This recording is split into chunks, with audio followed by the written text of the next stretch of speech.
Good afternoon. Today I'd like to provide an update on the crisis involving Russia and Ukraine. From the beginning of this crisis, I have been absolutely clear and consistent. The United States is prepared no matter what happens.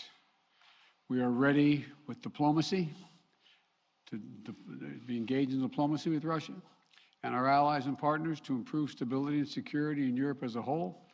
And we are ready to respond decisively to Russian attack on Ukraine, which is still very much a possibility. For all the events of the last few weeks and months, this has been our approach, and it remains our approach now. So today I want to speak to the American people about the situation on the ground, the steps we've taken, the actions we're prepared to take, and what's at stake for us and the world, and how this may impact on us here at home. For weeks now, together with our allies and partners, my administration has engaged in non-stop diplomacy. This weekend, I spoke again with President Putin to make clear that we are ready to keep pursuing high-level diplomacy, to reach written understandings among Russia, the United States, and the nations of Europe to address legitimate security concerns, if that's his wish. Their security concerns and ours. President Putin and I agreed that our team should continue to engage toward this end, along with our European allies and partners. Yesterday, the Russian government publicly proposed to continue the diplomacy. I agree. We should give the diplomacy every chance to succeed. And I believe there are real ways to address our respective security concerns. The United States has put on the table concrete ideas to establish a security environment in Europe. We're proposing new arms control measures, new transparency measures, new strategic stability measures. These measures would apply to all parties, NATO and Russia alike. And we're willing to make practical, result-oriented steps that can advance our common security. We will not sacrifice basic principles, though. Nations have a right to sovereignty and territorial integrity. They have the freedom to set their own course and choose with whom they will associate. But that still leaves plenty of room for diplomacy and for de-escalation. That's the best way forward for all parties, in our view.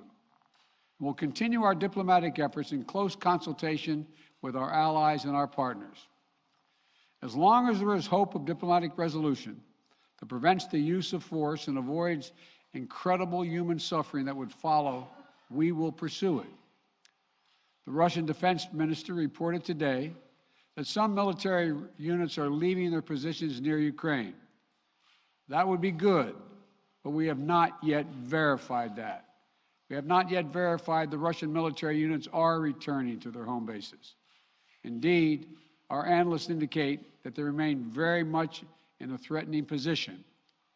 And the fact remains, right now, Russia has more than 150,000 troops encircling Ukraine and Belarus and along Ukraine's border. An invasion remains distinctly possible. That's why I've asked several times that all Americans in Ukraine leave now before it's too late to leave safely.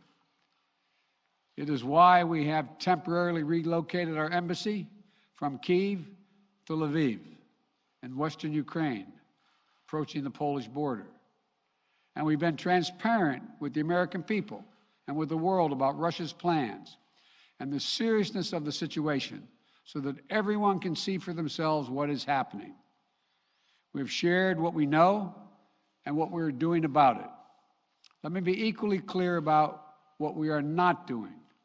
The United States and NATO are not a threat to Russia. Ukraine is not threatening Russia.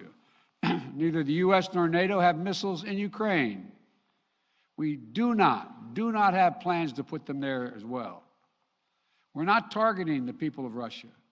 We do not seek to destabilize Russia. To the citizens of Russia, you are not our enemy. And I do not believe you want a bloody, destructive war against Ukraine, a country and a people with whom you share such deep ties of family, history, and culture.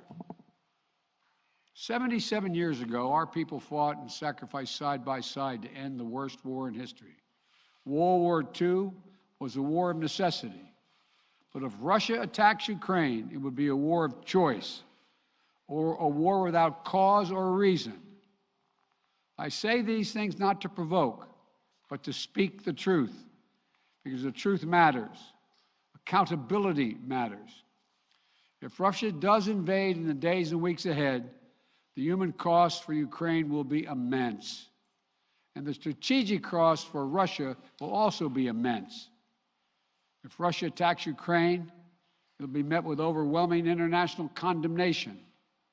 The world will not forget that Russia chose needless death and destruction. Invading Ukraine will prove to be a self-inflicted wound. The United States and our allies and partners will respond decisively. The West is united and galvanized. Today, our NATO allies and the alliance is as unified and determined as it has ever been. And the source of our unbreakable strength continues to be the power, resilience, and universal appeal of our shared democratic values. Because this is about more than just Russia and Ukraine.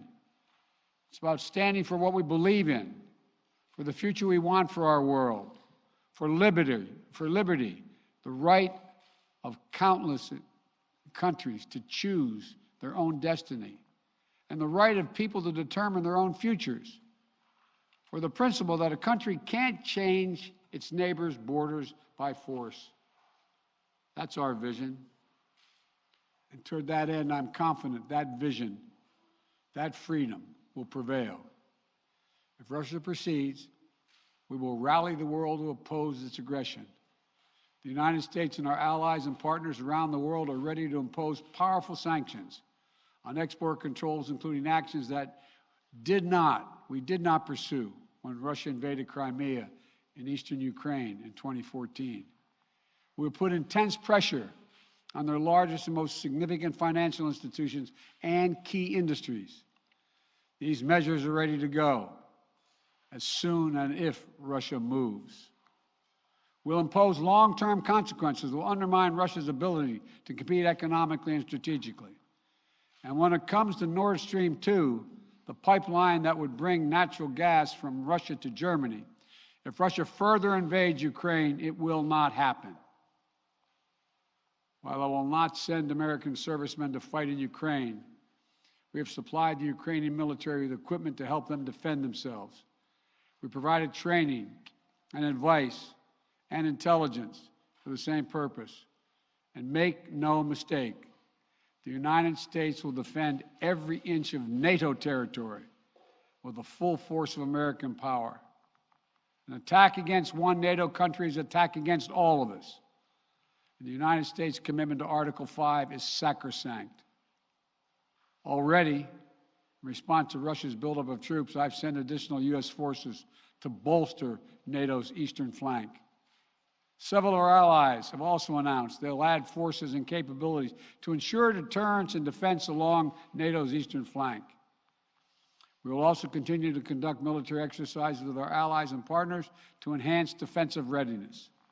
And if Russia invades, we'll take further steps to reinforce our presence in NATO, reassure us for our allies, and deter further aggression.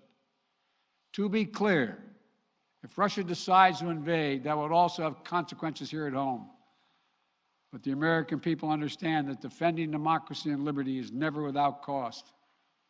This is a cause that unites Republicans and Democrats.